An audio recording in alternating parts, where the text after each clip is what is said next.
Good evening.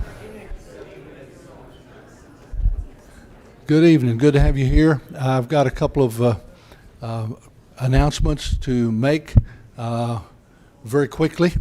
The first thing is just a little bit ago I got a text from PJ Kite, and he is having surgery on Friday to repair the damage to his wrist, and so he asked for prayers on his behalf. So that's PJ Kite will be having surgery on wrist surgery on Friday. Second thing is we are now officially set up with the blood drive that I mentioned last week. There's a poster out on the bulletin board. There's a poster in the fellowship hall. This will be on Saturday, September the 13th from 10 till 2 in the fellowship hall.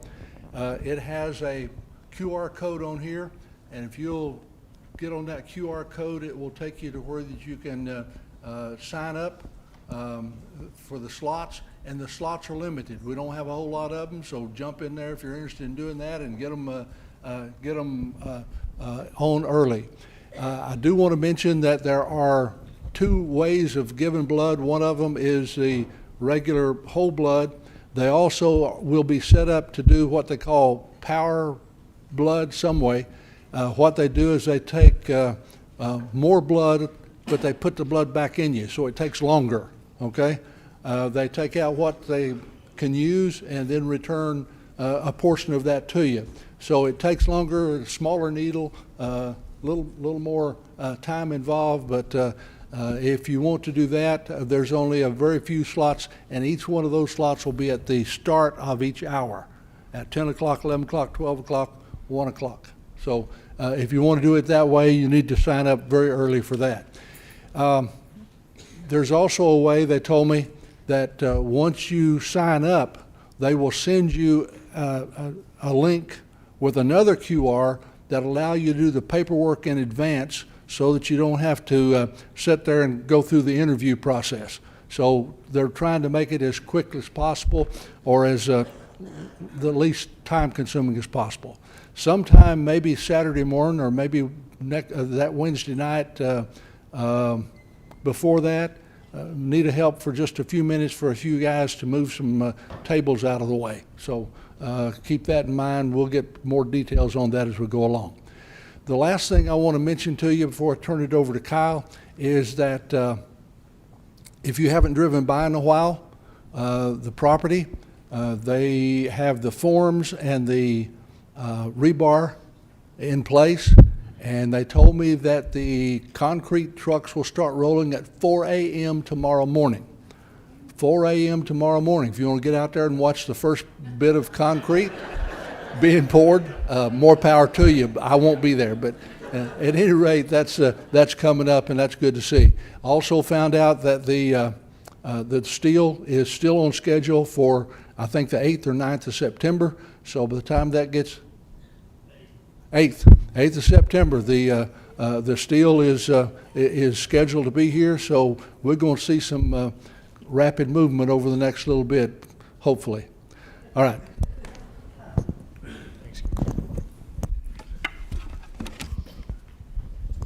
All right. How's everybody doing this evening? Who's ready to talk about meaningless things? We're still in Ecclesiastes, so sorry about you. Let's open us up with a word of prayer. Lord, we come before you. Lord, in the middle of our week, God, you know where each of us is, Lord, and we're just here to acknowledge you and to be reminded and learn about who you are and who you call us to be. God, in our pursuits, help us to glorify you. Help us to remember who you are. And as we go throughout the rest of this week, Lord, help us to be encouraged and to continue to look like your Son to the world. It's in your Son's name we pray. Amen. So I figured I'd start off this evening talking a little bit about my experience. Granted, not very much, but I was a football player in high school, and I'm sure a lot of y'all played football. This is Texas, so everybody, I'm sure in some way, shape, or form knows football or is a fan of football, and football season's starting up. And I was a very big football player growing up. Loved it. Loved the game. It is where I got to actually just go out and release, right? I was a pretty introverted kid growing up, believe it or not. And I've mentioned my brother a few times before, but we were always kind of at odds. Football gave me an avenue to express my frustration in a lot of senses. But even more than that, I love the game. My first few seasons of football was in Farmington, New Mexico's Yaffle League, and we weren't very good.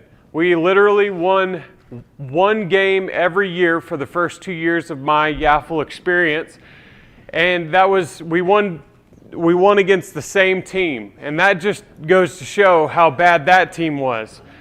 Because it wasn't even a game either. We blew them out by like 46 points. And I honestly, it was probably a miracle that we even did that. But it was the one time of the football season that I actually got to experience a win. What it also taught me about myself, and what it also taught me about what I enjoyed, is I enjoyed the game of football. It's funny for me to tell, but my mom was always a little bit timid of me playing football, because football is a very violent sport, and that's one of the reasons why it's so entertaining, so intriguing, because you never know when someone's going to absolutely get rocked, right? And as a mom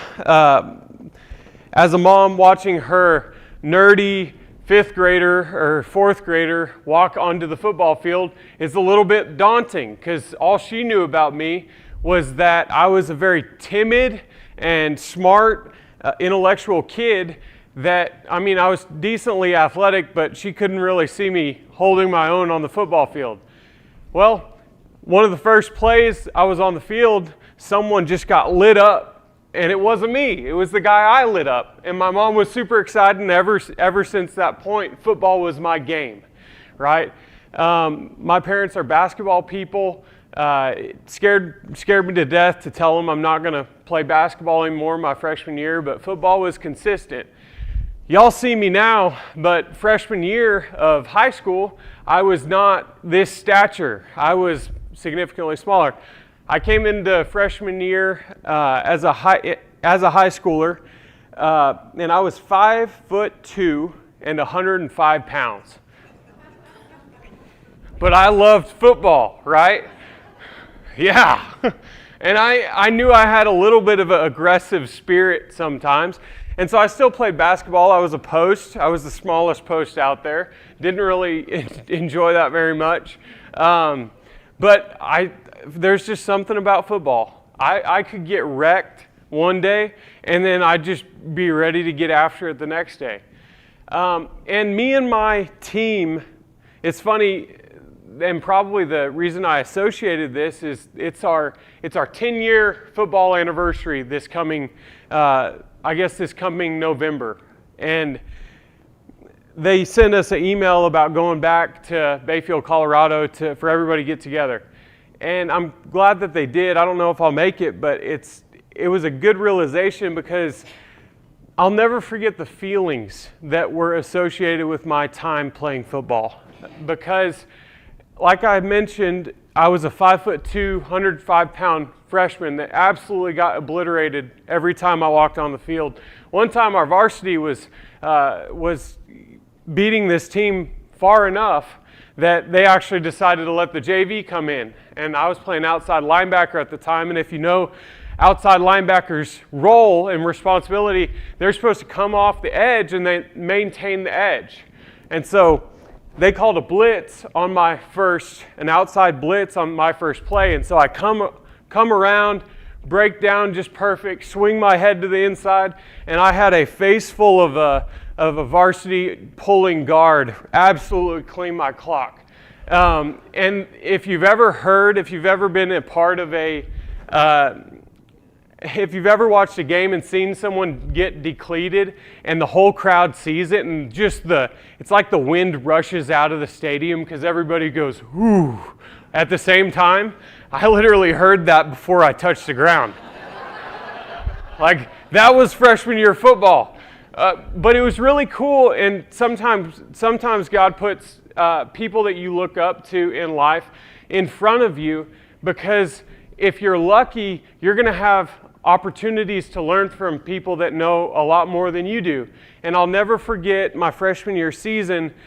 He actually had just graduated, but there was a beast of a man named Seth Posey. Seth Posey was like the epitome of what a young man wants to be when he's a senior in high school. He was 6'4", 250 pounds, jacked, could bench and squat 405, had the school record on power clean. I mean, that was your guy. And when I came into the weight room that freshman summer to start lifting, Seth actually spent enough time with me to teach me how to power clean, which was really cool for me, because I'm not going to lie, I was never the strongest kid. I could never really bench and squat much, but he taught me how to power clean. And that really got my weight room experience really started. And I felt like someone that I looked up to on the football field, even before I was in high school, he paid attention to me. And so part of my high school experience was loving football, academics, and the other part was lifting for football. I stopped basketball my freshman year, said, I'm done with this stuff. I'm tired of getting stuffed as a 5'2" post. And I got into the weight room and I worked my tail off. I worked and worked and worked. I was the first one there and the last one out. First one there, last one out. Anybody that walked into Bayfield High School's gym, they knew that I was in the weight room. Luckily, as fate would have it, as God had planned it, I grew like 10 inches and put on like 90 pounds. And by senior year, it was kind of our time. It was our time to shine. And I was blessed my whole growing up years with a very athletic class. We were honestly a very, very talented athletic class.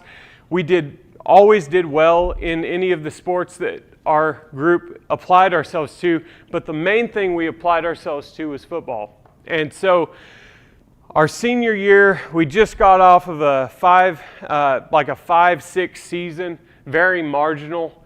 We had the athletes to do it, but we just couldn't get on the same page. But senior year, there was a special dynamic that our team had. And it was like our whole growing up existence in Bayfield School District was centered around this moment that we were going to have as a team our senior year. And so we had all worked our tails off in the off season. We'd gone to the early morning lifts. We'd done the conditioning. We'd done the film. We did the research. We have a new coaching staff. It was going to be our year. And it was really cool because it was our year. It was our year. And I have a younger brother that actually got to play on that team because he was a stud athlete too. And you know, you work your tail off for something. That feeling of all the grind and the sweat and the struggle and the fighting. I'll never forget CSU Pueblo. We did a summer camp right before our senior year season. And I'm not going to lie, it was pretty rough. We had a lot of potential, but we were at each other's throats. There was a couple people in our group that just caused inward chaos, and we just had to get it sorted out of our system. So we beat it out of our system at CSU Pueblo, and we started the season. And then we started winning, and we started winning, and we started winning, and we started winning. Finally get to our homecoming game. Now, if anybody knows anything, if anybody's scheduling homecoming for Shallowater this year, if anybody has a say on who you play, right? I'm just giving you a little bit of insight. On homecoming, you play the worst team ever, right? You play the worst team ever because you're just your job right? Because as a man, even if you have a marginal team, right, like I started off my football experience with, even if you have a marginal team, there's still someone worse.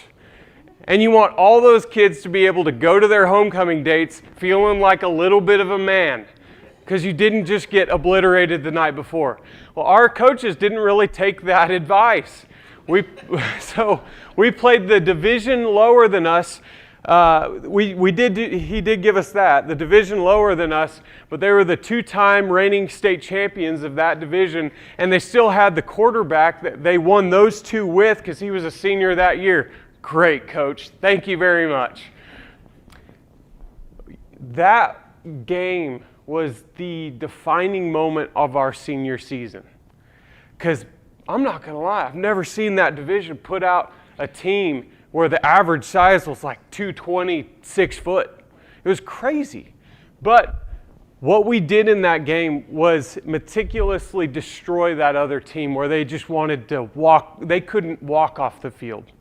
And it felt pretty good, I'm not going to lie to you. It felt pretty good. That's better than destroying a bad team. That's when, I'll never forget one of my buddy's dads. He's a plumber in Bayfield, Colorado.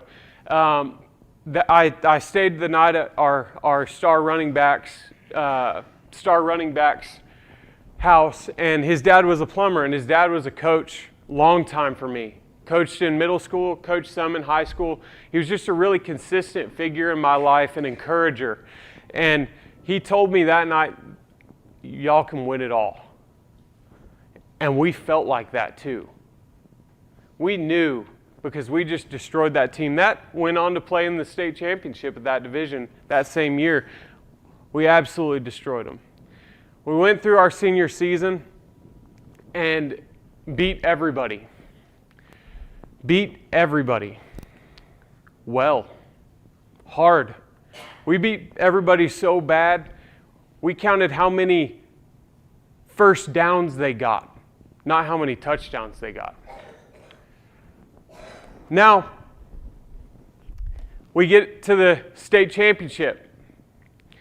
I get to be a middle linebacker and one of the offensive linemen on our team. And again, talk about a David and Goliath story. These dudes were huge. Our line averaged, because of two guys, we averaged probably like 185, 190. These dudes were like 300-pound guys that could move. I'd never seen that before, right? Intimidating. I'll never forget how little I slept because the state championship was the weekend after Thanksgiving. I looked at that other team's roster. I'm a worrier. I think I've said that before. I looked at that other team's roster more than anything that whole week on my phone. And I had like the number 63, 300 pounds, 6'3". That's the guy that I was going to go up against on the offense, and he was the guy that was coming for me on defense. It's like, whew, man, stressing about it. Well, we get into this state championship game, and we win. We win.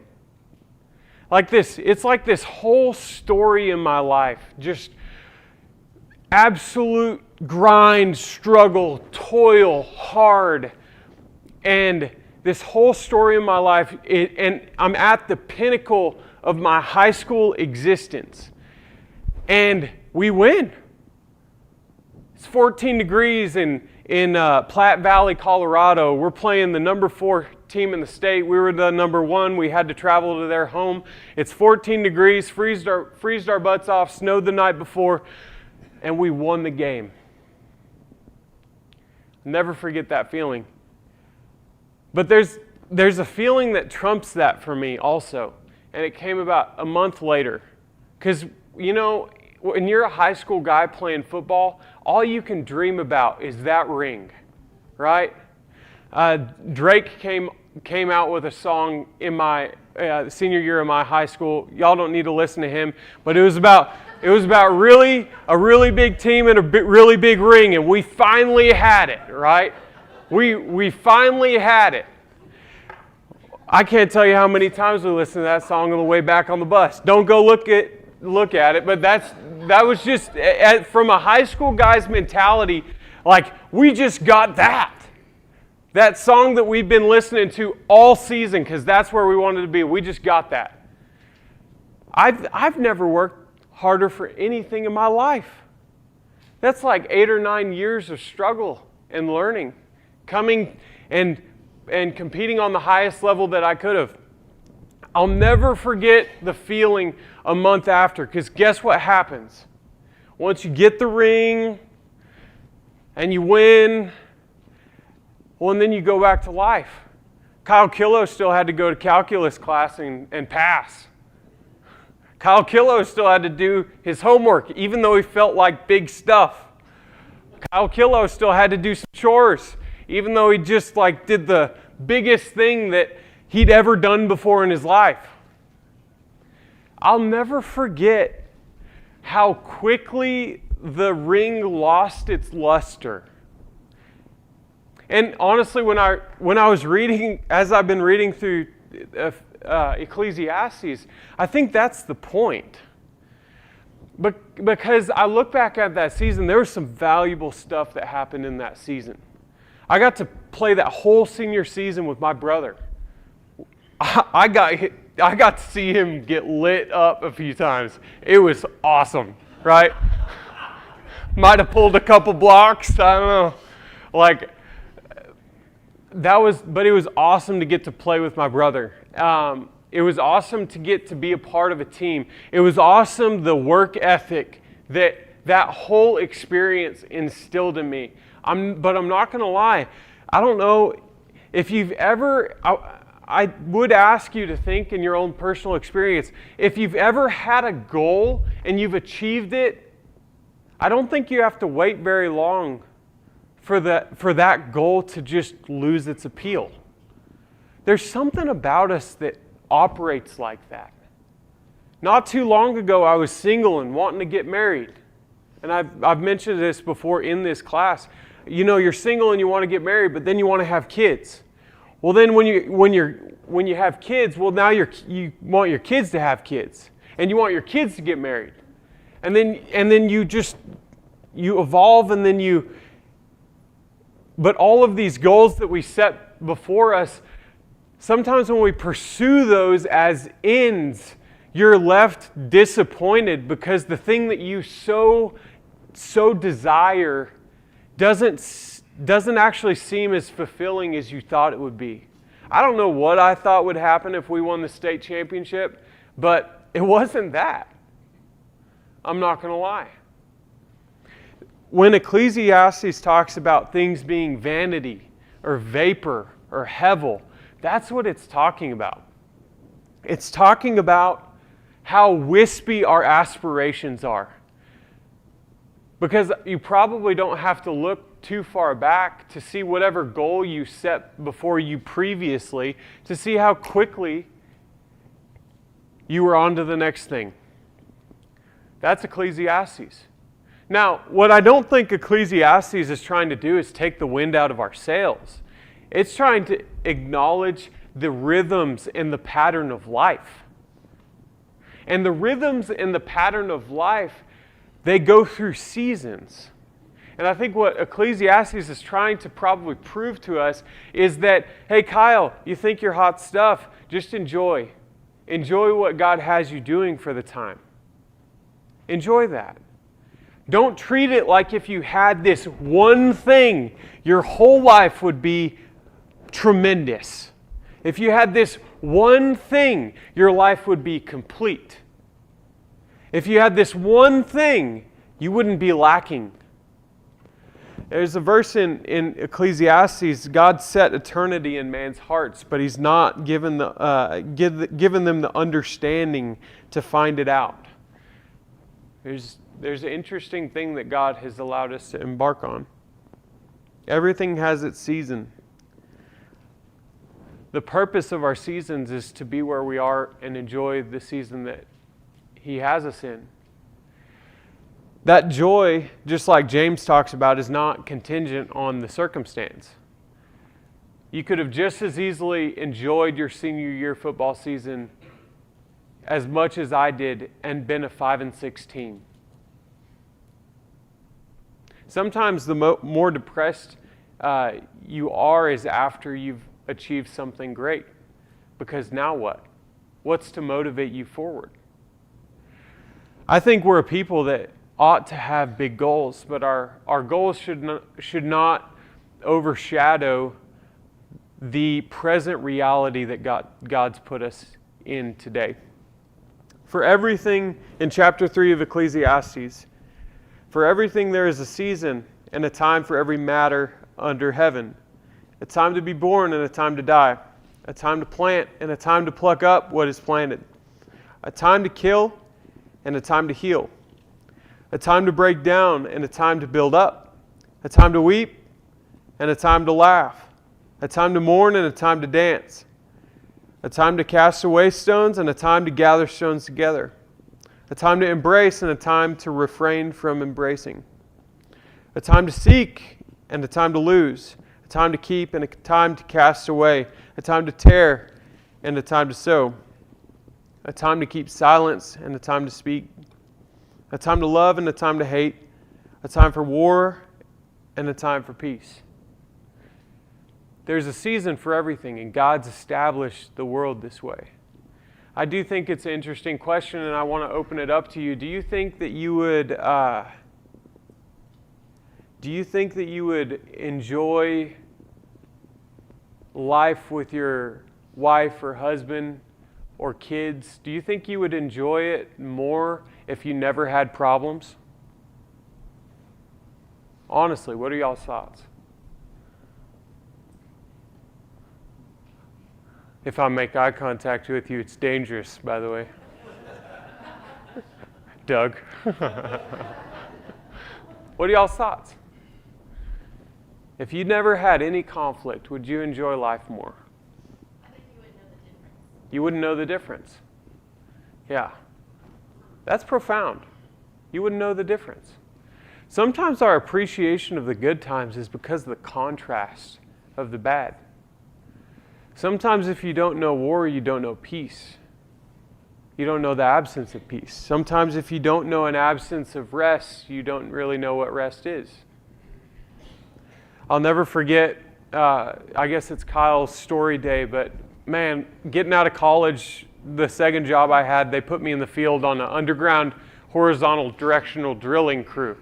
And let me tell you, I will never do that again if I have a choice. It is hard work. Guess who had to be at the yard at 5 o'clock in the morning, drive 2 hours to a job site, work all day, at 5 o'clock, drive 2 hours to a job site that evening, and sometimes it was 7 and 8 o'clock. I mean, it was brutal. I've never physically worked as hard as I did on that crew. Guess who slept really good? Sometimes you just don't know what real good rest is if you don't feel the toil. Because let me tell you, it's good. You can ask my wife, but I'm waking up basically the same time right now. You can ask her after. It'll be funny the response you'll get, but you can ask her how long it takes me to fall asleep at night.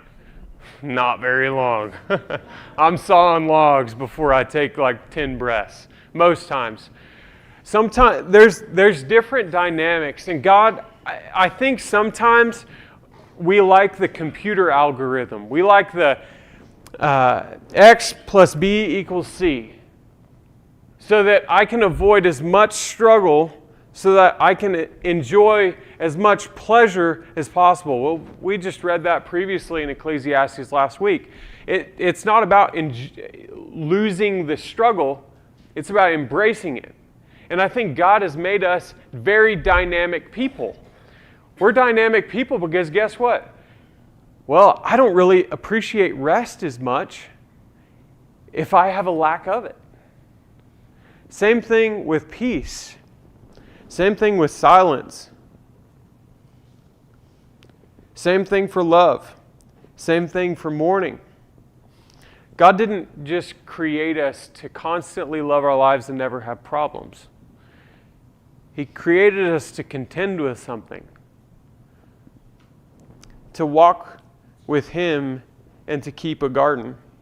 Now, I think that the situations that we tend to garden today are far worse off than what it was originally planned and intended, but I think that's the reality of the hearts that He created us with. Our hearts are to walk with Him in the garden and to make a kingdom here, and I think that that was always the call.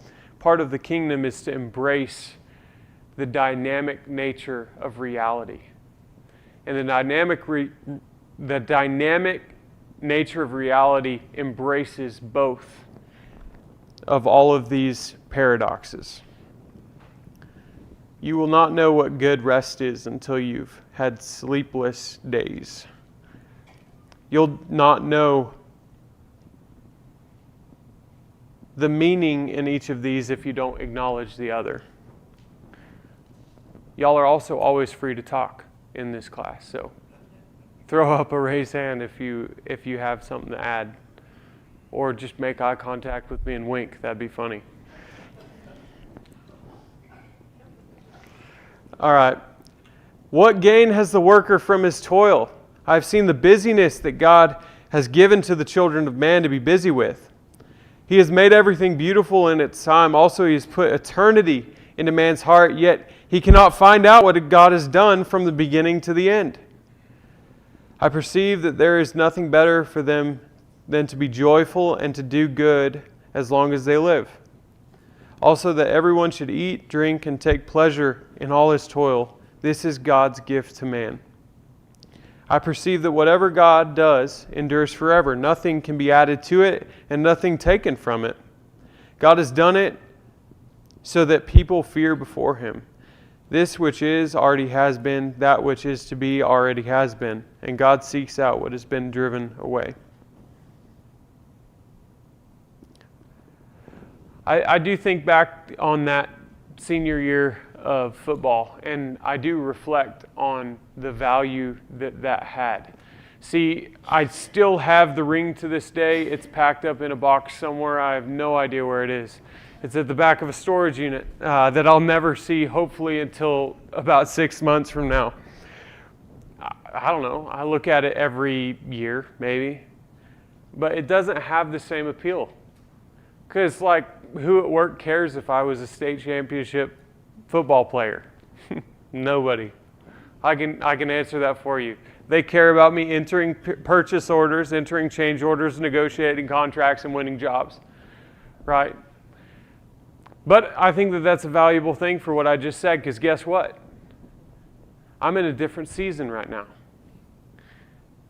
And if I expected the current season that I'm in to have the meaning in which I place in football in work, I'm going to be highly motivated and incredibly depressed whenever this season's done, because I'm going to realize that I'm chasing after something that's not there. Because at the end of the day, my time at 7B, guess what? I'm not going to remember the purchase orders. I'm not going to remember the contracts. I'm not going to remember the time that I negotiated that subcontractor down 10 grand.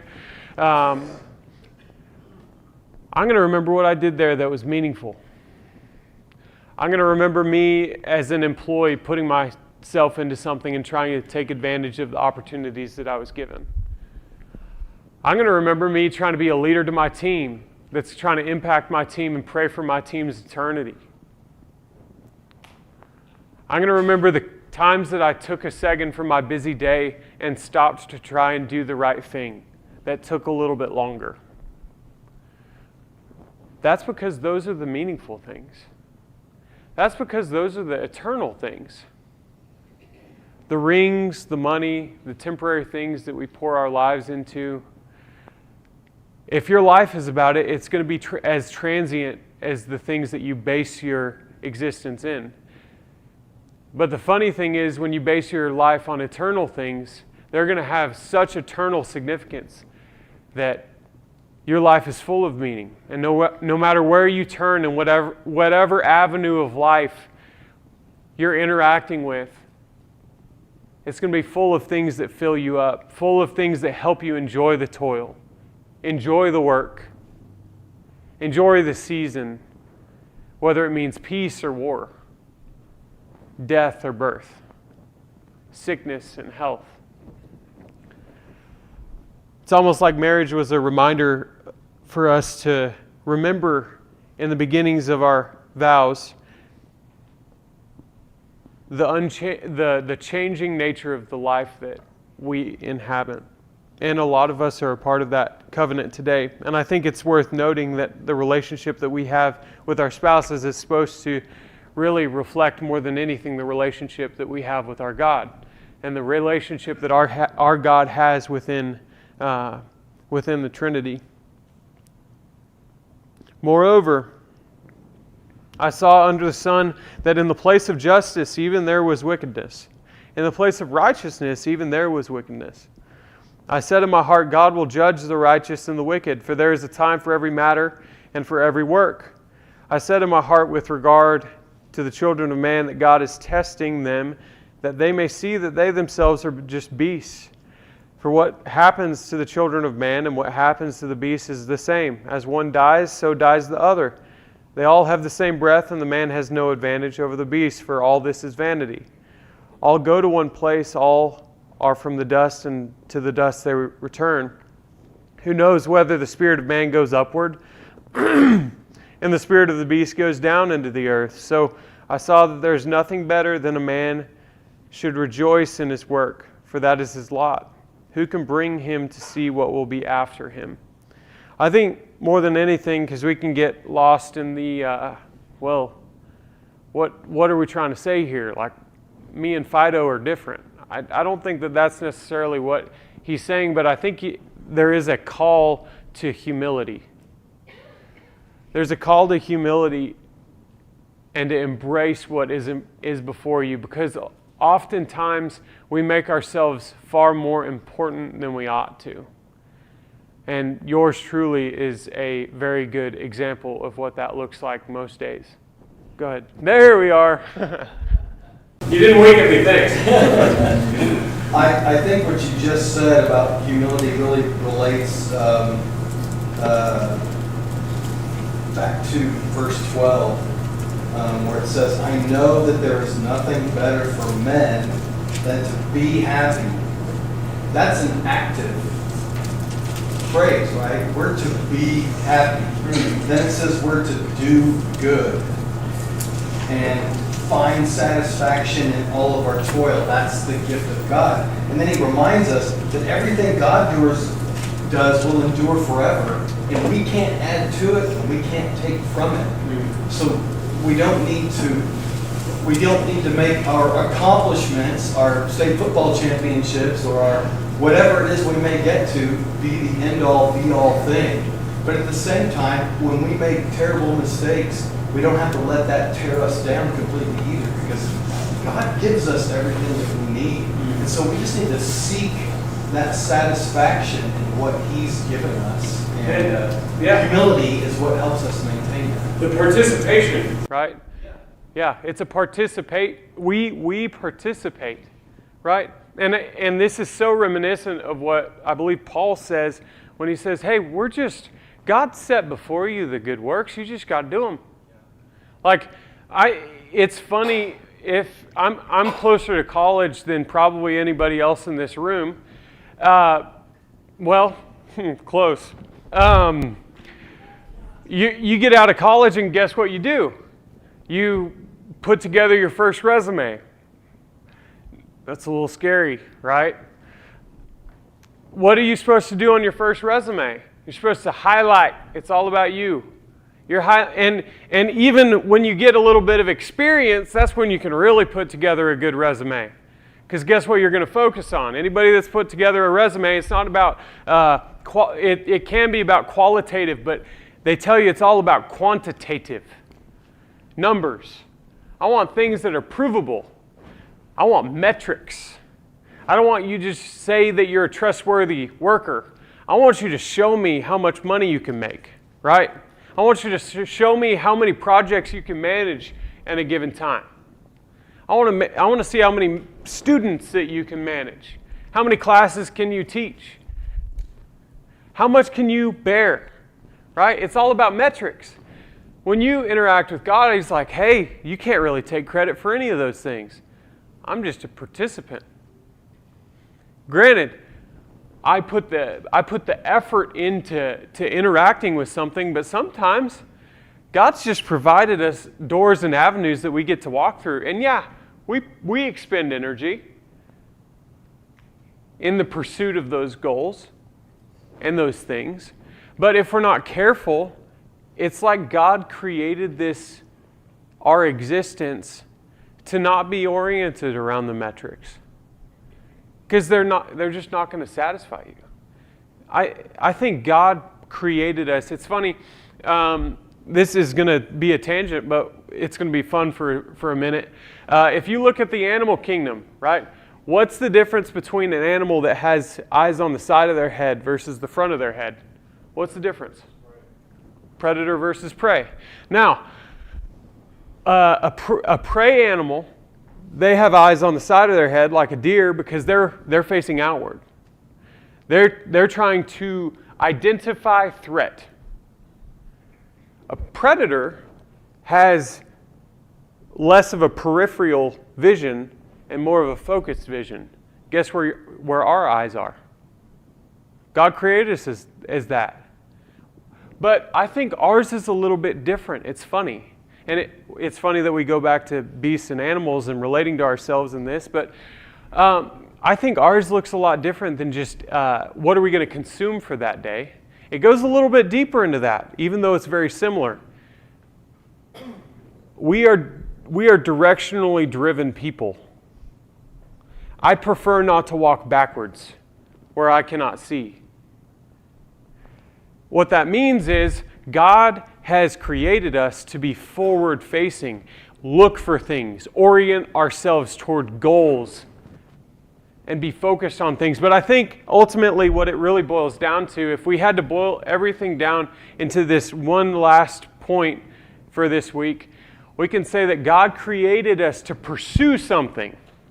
Because honestly, I don't know if you've ever in your life had a period of being stagnant. Often what comes after that is a bit of depression. God never designed us to be stagnant. God designed us to be actively participating in a larger thing. Well, what we contend with very easily is treating that thing, that goal that we are pursuing, and treating that as more important than anything else. And I don't think God ever designed us for that. I think God designed us to have Him as the goal. He's the target. He's the one that we're pursuing, and everything else around it is going to be subservient to that. That's the call.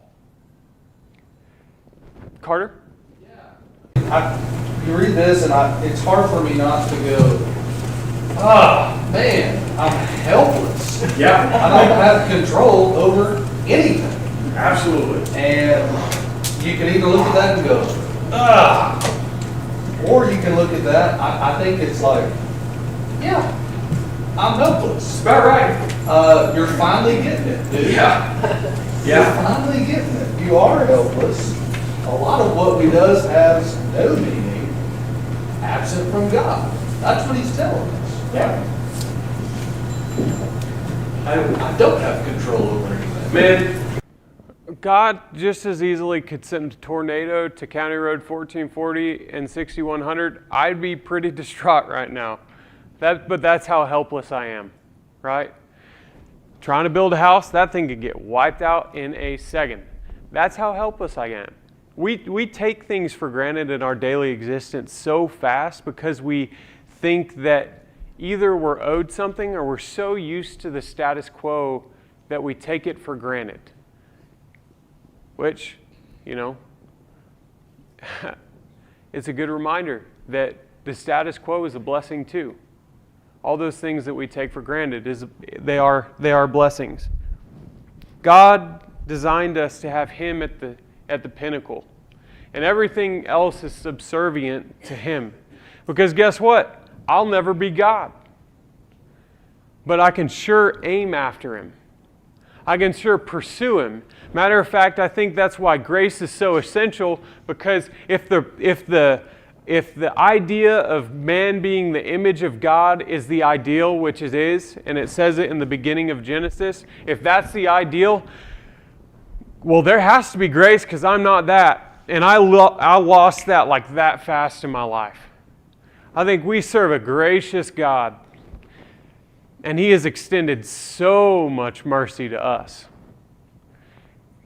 Guess what He's enabled you to pursue? Him. Guess how much grace He's given us?